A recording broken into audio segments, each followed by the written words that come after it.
Hello and welcome. I'm Amy. And I'm Tom. Great to be here. Hello, everyone.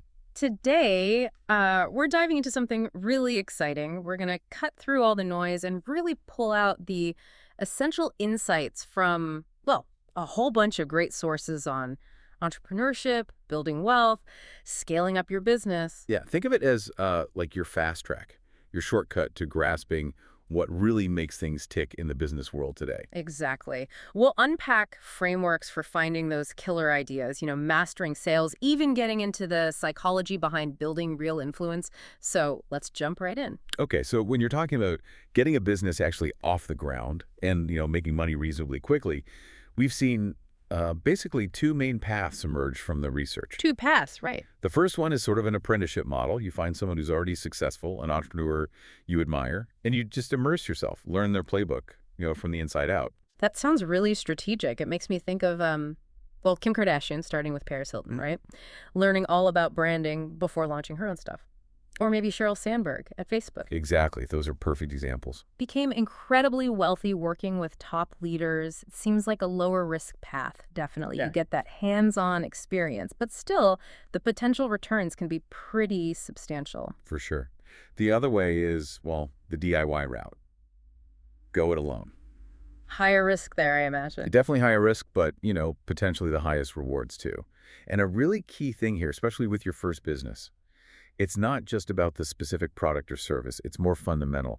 It's about learning the actual game of business, those core skills. Learning the game. Okay, so let's say you've got an idea, it's buzzing around. How do you, figure out if it's actually worth pouring your time, your money, your energy into? What's the secret sauce for validating it, making sure it has legs and isn't just, a dead end? Right, good question. And there's actually a pretty solid framework for this, borrowed from the world of private equity.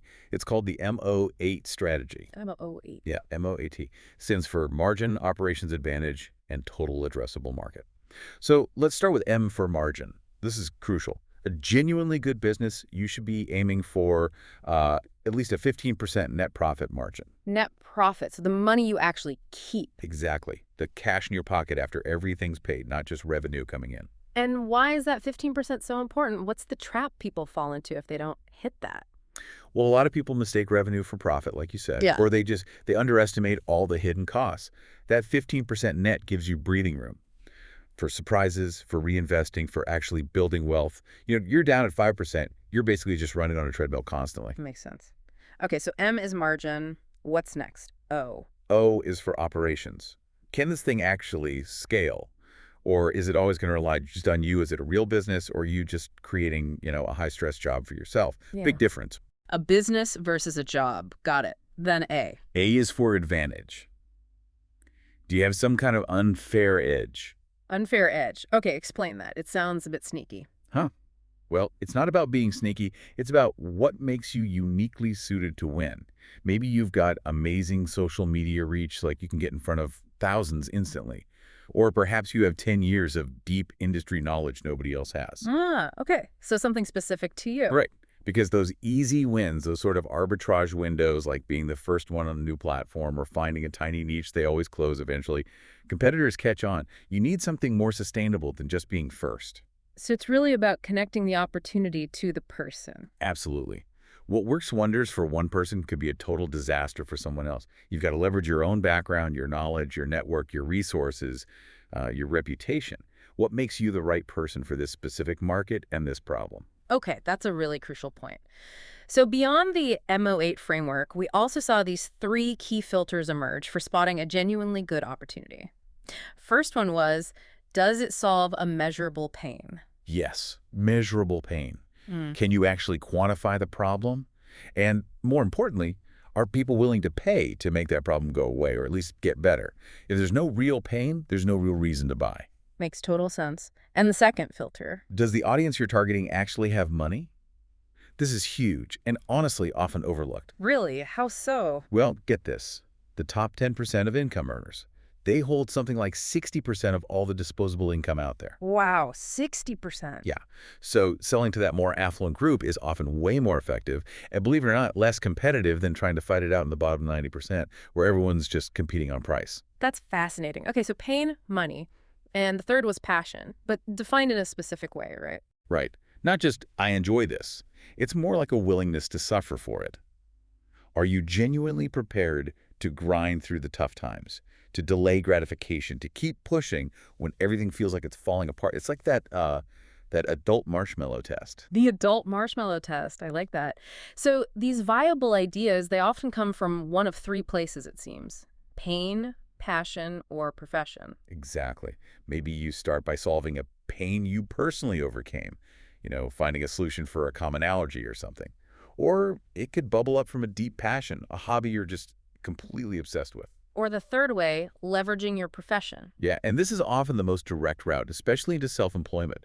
You basically just switch from being employed to being a self-employed consultant, doing the same core work you were already getting paid for. So the expertise is there? The delivery skill is there. You just need to learn that front-end piece, the promotion, the sales. That's often the missing link for people transitioning from a job. Okay. Which brings us neatly into that whole area. The art, and maybe the science, of selling and pricing.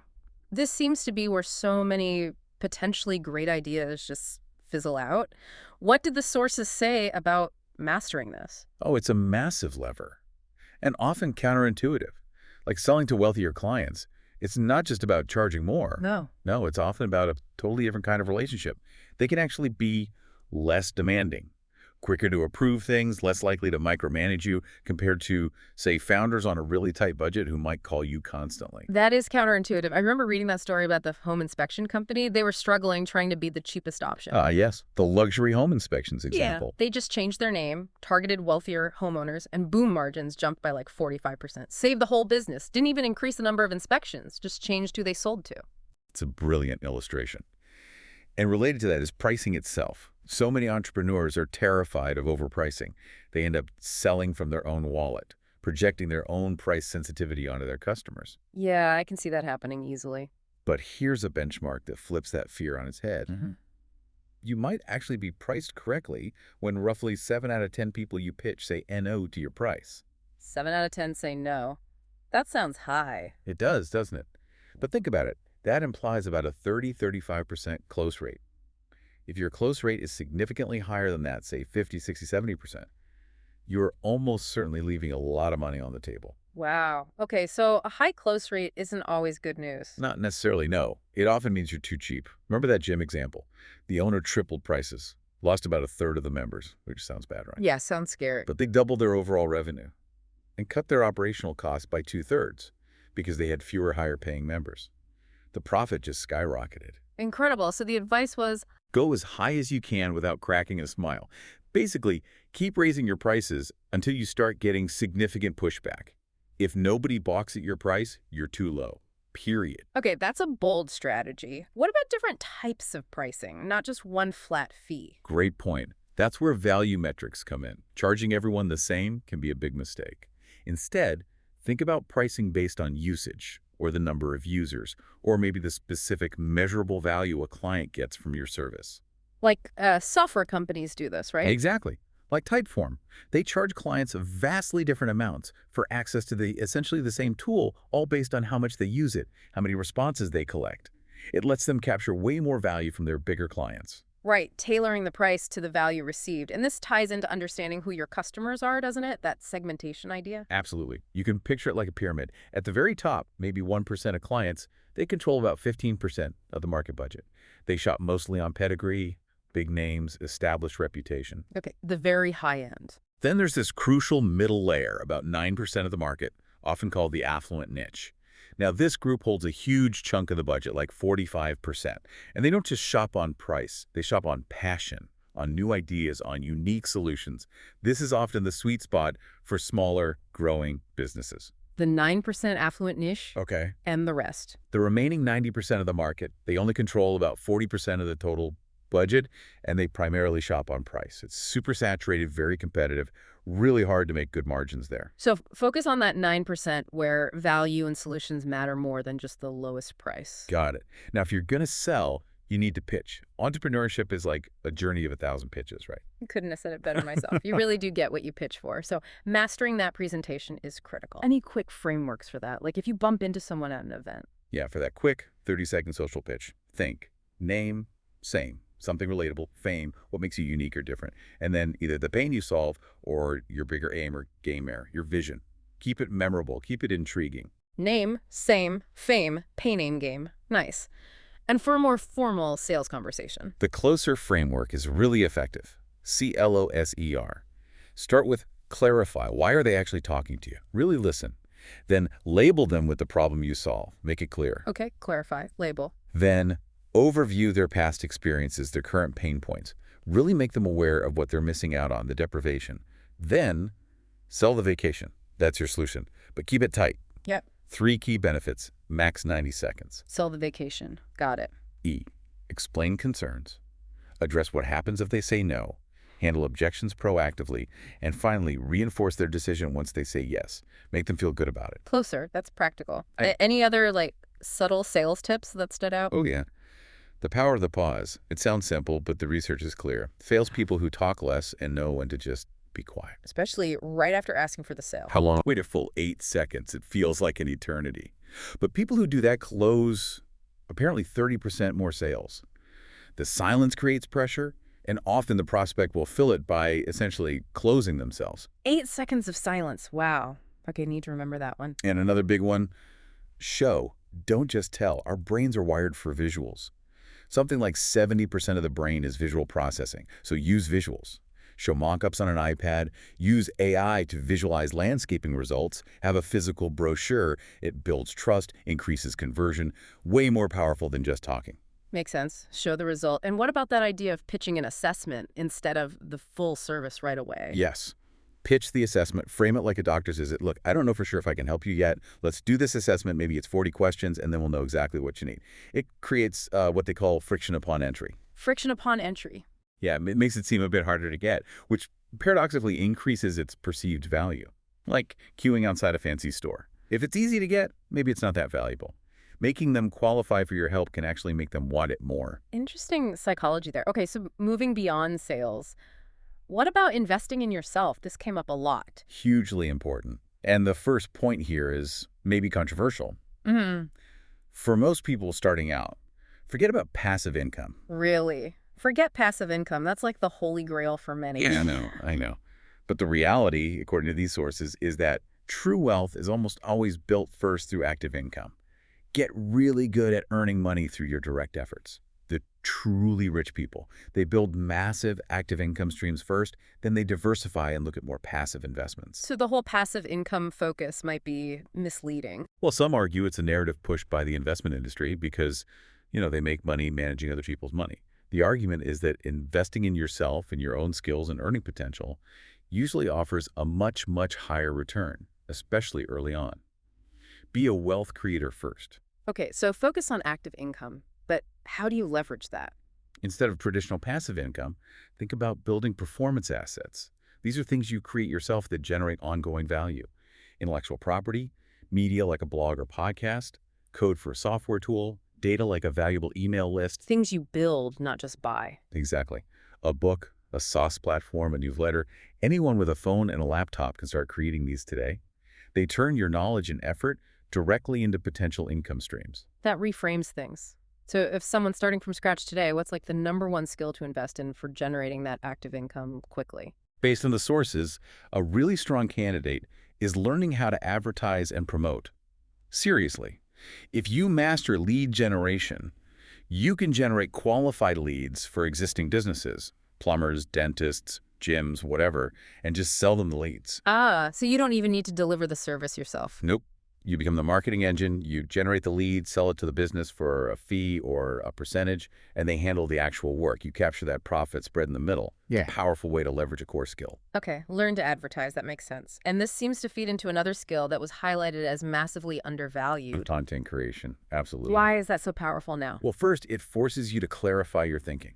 It improves your communication, your writing, your selling skills just by doing it. And crucially, it builds an audience, a platform. But there's a catch now. The AI content fog. Exactly. Generic AI-generated content is going to flood everything.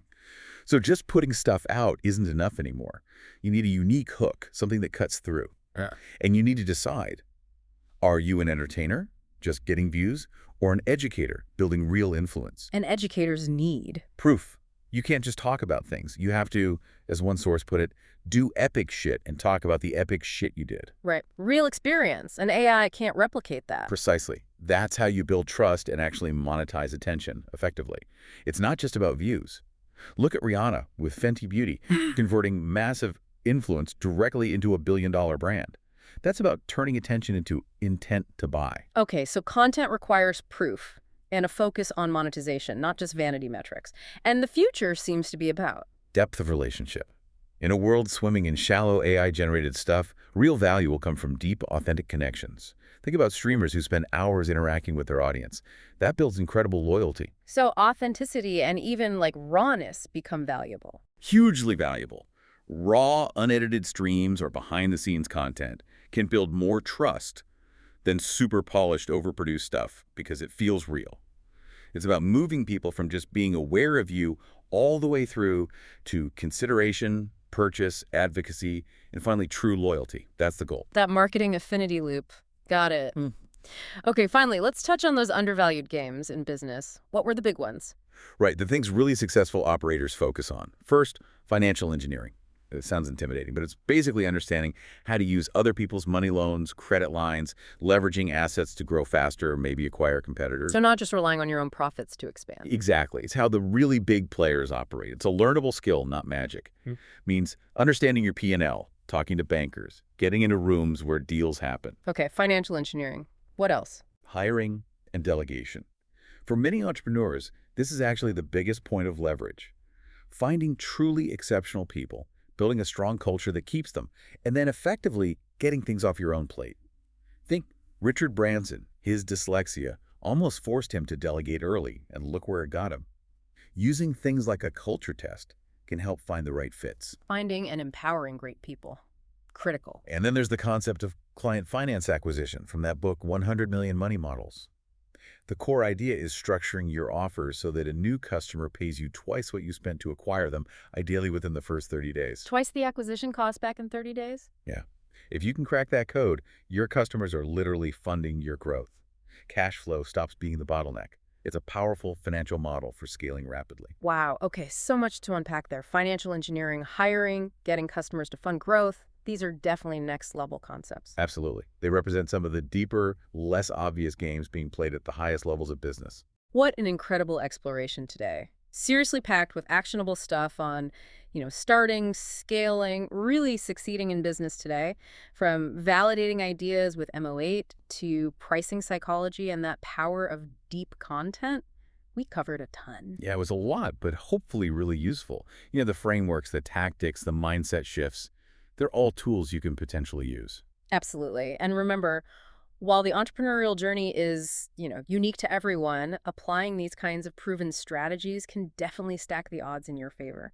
We really hope you found some valuable takeaways today, maybe sparked some new ideas for your own path. Thank you all for your attention.